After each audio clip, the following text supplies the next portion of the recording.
Hello students, myself Nitin Singh from Chanakya college of education. आज की class में मैं डीएलएड फर्स्ट ईयर से टीचिंग ऑफ मैथमेटिक्स गणित का शिक्षण शास्त्र पेपर में यूनिट 4 में डिस्कशन करेंगे। प्रीवियस वीडियो में हम लोग मापन का अर्थ, मापन एवं आकलन इन सब बिंदुओं में देखे थे। मापन में आकलन एक बात सामने आया था हम लोगों में, आकलन। खैर, हम लोगों ने मापन के संदर्भ के साथ साथ गणित के क्षेत्र में भी आकलन के उपयोगिता, महत्व को हम लोगों ने समझा था। खैर, जीवन के प्रत्येक क्षेत्र में आकलन इम्पॉर्टेंट है। आकलन का मतलब अनुमान लगाना, गेस करना। गणितीय भाषा में कह सकते थे किसी भी प्रश्न को देखकर उसके आंसर की पुष्टि करना, उसके आंसर का अनुमान लगाना। इससे क्या होगा, होने वाली गलती से हम बच सकते हैं। खैर छोड़िए, इन सब तमाम बातों को हम लोगों ने पिछले वीडियो में देख चुके हैं। आज हम उसी कड़ी में आगे बढ़ते हैं और देखते हैं मापन, मानक एवं अमानक इकाइयाँ। मानक एवं अमानक इकाइयाँ, इसमें हम पहले अमानक इकाइयों के बारे में देखेंगे। खैर, पहले हम ये मानक एवं अमानक इकाइयों को समझते हैं। इसका रफली आइडिया हम लेते हैं। मानक इकाइयाँ स्टैंडर्डाइजेशन यूनिट एंड अनस्टैंडर्ड यूनिट। अमानक इकाइयाँ, मानक इकाइयों में ऐसी यूनिट्स, ऐसी मात्रक, ऐसे इकाई जिसमें पे समय, टाइम, प्लेस, स्थान और पर्सन का प्रभाव न पड़े। इसका मतलब ऐसी इकाइयाँ जिसको टाइम बदल दिया जाए, व्यक्ति बदल दिया जाए, स्थान बदल दिया जाए तो उसमें कोई परिवर्तन ना आए। लेकिन अमानक इकाइयाँ, अनस्टैंडर्ड यूनिट्स, इसमें ये परिवर्तित हो जाएगा, वेरिएबल हो जाएगा, फ्लैक्सिबल हो जाएगा। कैसे? यदि टाइम को बदल दिया जाए, प्लेस को बदल दिया जाए, पर्सन को बदल दिया जाए तो ये यूनिट चेंज हो जाएगा। इसका हम एक एग्जाम्पल देखते हैं। सबसे साधारण एग्जाम्पल हम लोग लेंथ के रूप में देखते हैं। लंबाई के इकाई जो हम लोग मानक लंबाई को मेजर करते हैं, metre, centimetre, millimetre, hectometre and so on, kilometre and so on, तमाम ये जो यूनिट्स हैं, metre, centimetre, kilometre and so on, इस यूनिट पे किसी व्यक्ति विशेष का प्रभाव नहीं पड़ेगा, किसी प्लेस का प्रभाव नहीं पड़ेगा, किसी टाइम का प्रभाव नहीं पड़ेगा। इसका मतलब यदि हम आज 1 मीटर स्केल से ये नाप दें कि ये 1.2 मीटर है, तो इसे चाहे हम आज नापें या 5 दिन बाद उसी आर्टिकल को नापें या 10 दिन पहले उसी आर्टिकल को नापें, 10 साल बाद उसी आर्टिकल को नापा जाए तो वही रहेगा। चाहे दूसरा पर्सन भी नापेगा तो वही रहेगा। चाहे शाम में मापा जाए या मॉर्निंग में नापा जाए तो इस पे समय का भी बाउंडिंग नहीं रहेगा। इट मीन्स व्यक्ति विशेष के परिवर्तन पे ये परिवर्तित नहीं होगा। ऐसी इकाई को मानक इकाइयाँ बोलेंगे। आइडिया है वो। अब लेंथ के में अमानक इकाइयाँ आती हैं। अमानक इकाइयाँ, इसका मतलब हम लेंथ, लंबाई को मापन करने के लिए किसका उपयोग कर सकते हैं? हाथ का। अपने हाथ से हम मेजर कर लेते हैं। हाथ में बीते का उपयोग कर सकते हैं। पैर के कदम का उपयोग कर सकते हैं। कदम ताल मिलाकर हम लंबाई माप सकते हैं, जैसा कि किसान अपने खेत में मेड़बंदी करते समय करता है, तमाम बातें। अब ये जो हाथ से हम लंबाई को माप रहे हैं, किसी भी हाथ के बीता से नाप रहे हैं, हाथ पैर के कदम से चल के माप रहे हैं, इससे भी मापन का काम हो रहा है, लेकिन ये इकाइयाँ अमानक हैं। इसका मतलब व्यक्ति बदल गया तो उसके हाथ की लंबाई घट बढ़ गई, उसका बीता छोटा हो गया, उसका कदम बदल गया। इसका मतलब पर्सन बदला तो यूनिट चेंज। प्लेस देखते हैं, हाँ, यदि वही दूसरा पर्सन किसी वस्तु को, आर्टिकल को यहाँ नापा 2.5 हैंड्स आया, और वो आर्टिकल आया 3 हाथ आया, 3 बीता से नापा, वह अब वह पटना में नाप रहा है, वहाँ पे दूसरा व्यक्ति हो गया, दूसरी आर्टिकल हो गया, तो पूरा चेंज हो गया। इसका मतलब कि यूनिट में 5.6 या 5.8 4.6 हाथ आया, कदम बीता आया। इसका मतलब कि यूनिट में परिवर्तन हो गया। इसकी मतलब ऐसी ये इकाइयाँ किसी पे डिपेंडेंट रहती हैं। समय बदल दिया जाए, व्यक्ति बदल दिया जाए, पर्सन प्लेस बदल दिया जाए, तो ये बदलते रहते हैं। खैर, अब मानक इकाइयों को हम समझते हैं। जैसा कि हमेशा हम हमेशा मापन की मानक इकाइयों का ही प्रयोग नहीं करते। मानक इकाइयों का उपयोग करना इस बातों पर निर्भर है कि उस कार्य विशेष में कितनी सटीकता की ज़रूरत है। आपने भी अपने अनुभव में बहुत कुछ मापा होगा। जैसे बच्चे खेल खेल में कदम या पैर से नापकर घर बनाते हैं। किसान अपने खेतों में प्रायः कदम, बीता, पैर, हाथ से नापकर क्या बनाते हैं, मेलबंदी करते हैं। या तो बच्चे गैर मानक इकाइयों का उपयोग करते हैं मगर उन्हें पता नहीं होता ऐसा कर रहे होते हैं। इस प्रकार से उसका उपयोग मापन में करते रहते हैं, लेकिन उनको इस बात का आइडिया नहीं रहता कि ये मानक इकाइयाँ हैं, अमानक इकाइयाँ हैं, जो एक्चुअली अमानक इकाइयाँ होती हैं तथा उनके सामने वास्तविक जीवन के विभिन्न स्थिति रख सकते हैं जहाँ पर मापन की ज़रूरत पड़े। अच्छा, मापन की ज़रूरत कहाँ कहाँ पड़े, इसके लिए इस तरीक़ों का उपयोग कर सकते हैं कि मापन को किस किस तरीक़ों से जानते हैं, किसके नामों से जानते हैं। विद्यार्थी अपने मापन में किन किस शब्दावली का उपयोग कर रहा है। इस प्रकार से मापन के अन्य भागों को, अन्य रूपों को हम विद्यार्थियों के सामने प्रस्तुत कर सकते हैं। अगर हम बच्चों से पूछें कि एक रस्सी कपड़े सुखाने के लिए छत पर तानी गई थी, किंतु अब वह इतनी कमज़ोर होकर टूट सकती है, अगर इस पुरानी रस्सी की जगह नई रस्सी लानी हो तो क्या करेंगे? बच्चे क्या क्या उत्तर दे सकते हैं? मैं पुरानी रस्सी के बराबर नई रस्सी माप लूँगा। मैं अपने बीते से रस्सी के नाप कर उतनी ही बीते की नई रस्सी लाऊंगा। मापने के तरीके हो रहे हैं। उसके बाद बच्चा क्या सोच सकता है कि मैं धागे की पुरानी रस्सी माप कर नई रस्सी लाऊंगा। धागे से पुरानी रस्सी को हम माप लेंगे, उसके बाद उसी धागे से माप करके दूसरी रस्सी लाएंगे। ये भी मानक की इकाइयाँ हैं।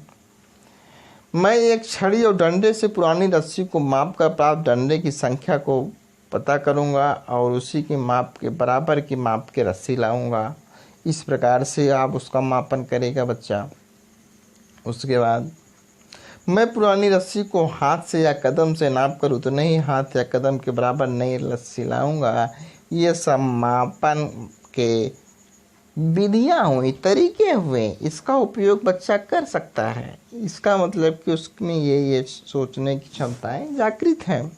लेकिन इन उत्तरों से यह भी पता चलता है कि बच्चे मापन के लिए कई तरह की इकाइयों का प्रयोग करते हैं, फिर भी उन्हें विभिन्न भौतिक इकाइयों का उपयोग करने के अभ्यास की ज़रूरत है। इन सब का तो उपयोग करते हैं जो अमानक इकाइयाँ हैं, लेकिन इसके अलावा भी जो मानक इकाइयाँ हैं, भौतिक इकाइयाँ हैं, इसका भी उनका उपयोग करना चाहिए, जिससे कि वह सही माप कर सकें।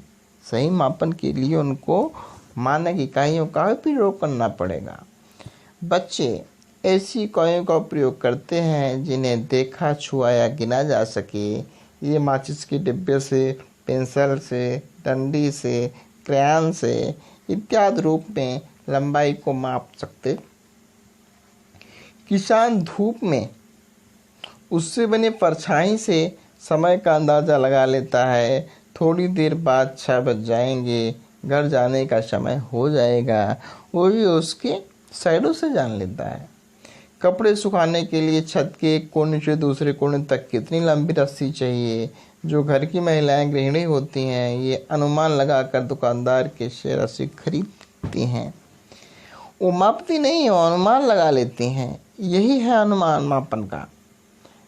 और चूँकि मापन में अक्सर अनुमान लगाना होता है, अर्थात इस क्षमता से बेहतर करने पर मापन का अभिप्राय अनुमान करने के अवसर देना चाहिए। सबसे बढ़िया यही है कि मापन को कंसेप्ट प्रत्यक्ष समझ बनाने के लिए बच्चों के अनुमान लगाने के अवसर देने चाहिए। क्या क्या संभावनाएं बन सकती हैं, यदि ऐसा करते हैं तो मापन के तमाम गतिविधियों को बच्चे को हम समझा सकते हैं, बता सकते हैं। मेज को ढकने के लिए कितनी माचिस की डिब्बी चाहिए, अनुमान लगाइए। एक बाल्टी में कितने गिलास पानी भर सकते हैं, अनुमान लगाइए। आपके मकान की ऊंचाइयां कितनी हैं, बिना नापे हुए अनुमान लगाइए। पोस्ट कार्ड की लंबाई कितनी है, कक्षा में जो श्यामपट्ट है ढकने के लिए कितनी कापियों की ज़रूरत होगी। इस प्रकार से आप गतिविधि करा सकते हैं। ये सब अमानक इकाइयाँ हैं जिसको स्थान, व्यक्ति, बुक परिवर्तन करने पर बदल जाएगा, परिवर्तित हो जाएगा।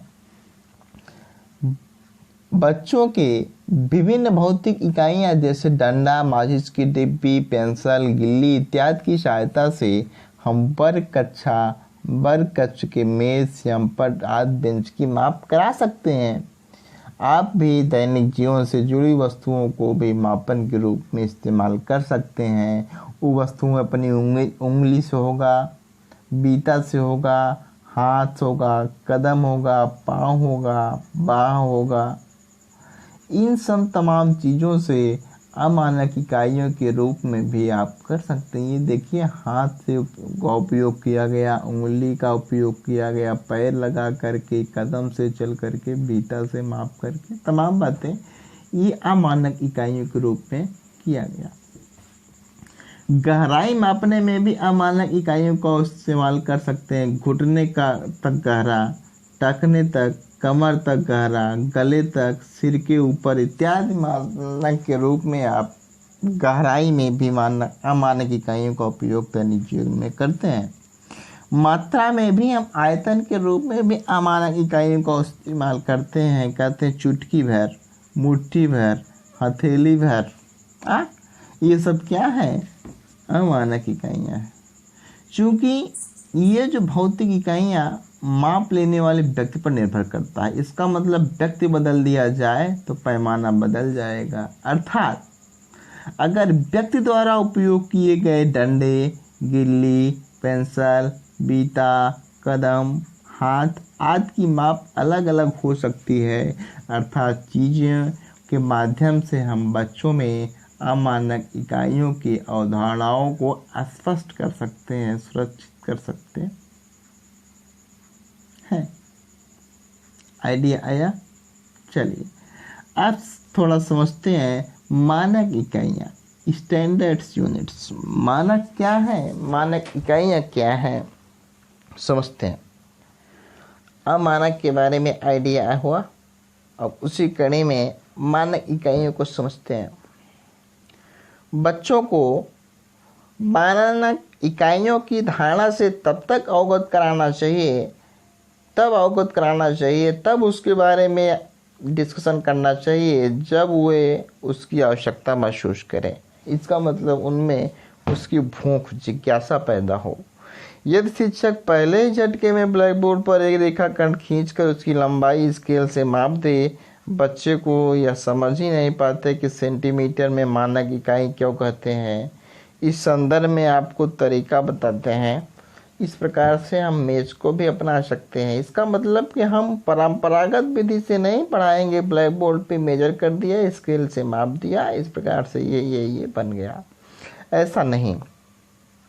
इसके लिए हम क्या करेंगे, एक एग्जाम्पल समझते हैं, गतिविधि कराते हैं। एक बार संजू नाम ने बाजार में खरीदी गई साड़ी को अपने बच्चे आदित्य, आकृति को, अनन्या को अलग अलग मापने के लिए कहा। तीनों ने इस प्रकार नापा। आदित्य ने बताया कि साड़ी के माप 10 बाह है। आकृति ने बताया कि इसकी 9 बाह है। अनन्या ने बोला कि नहीं 7.5 बाह है। अब श्रीमती मंजू ने बच्चों के माप में अंतर आने के कारण पूछा तो बताया कि उनकी बाहों की लंबाई छोटी बड़ी है, जिसके माप में अंतर आ गया। आकृति ने बताया तो फिर हम किससे नापें।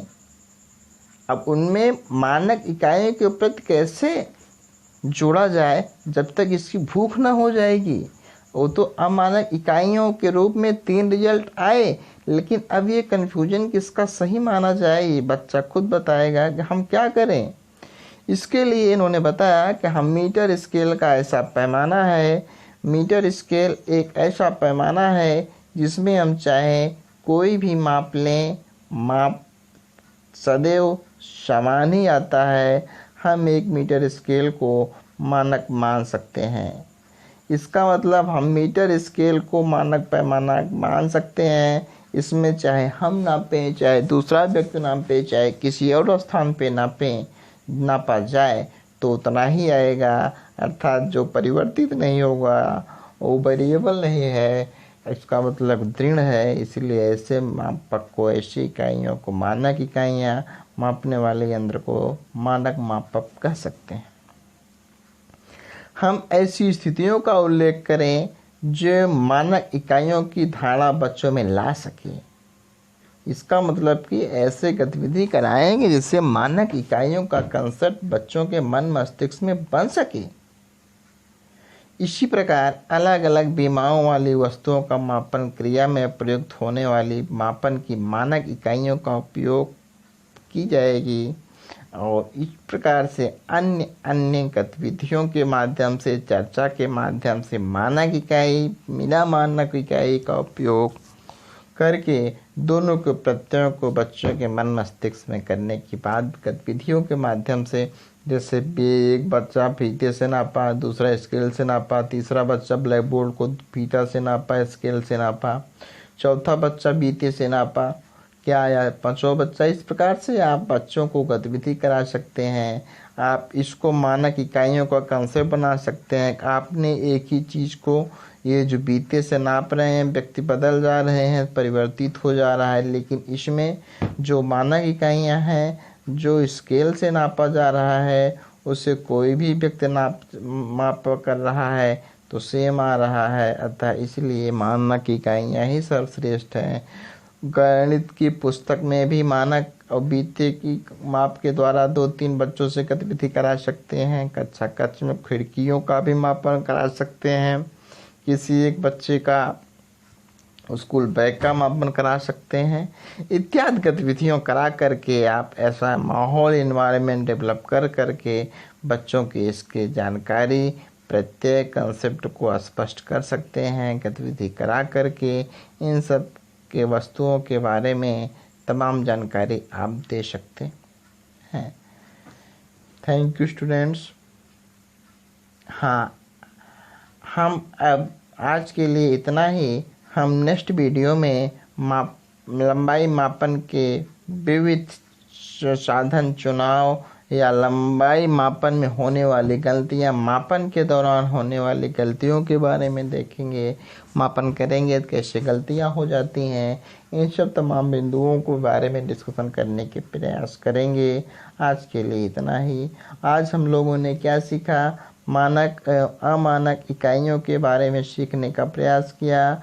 मानक इकाइयाँ क्या हैं, उसको बच्चों को कैसे सिखाया जाए, अमानक इकाइयाँ क्या हैं, उसके बारे में बच्चों के गोरे मन मस्तिष्क में क्या इससे कंसेप्ट को प्रत्यय भरा जाए, इन तमाम बिंदुओं को डिस्कशन चर्चा किया गया। वीडियो अच्छा लगा हो तो वीडियो को आप लोग लाइक करेंगे, शेयर करेंगे और चैनल को सब्सक्राइब करेंगे। आज के लिए इतना ही। Thank you class.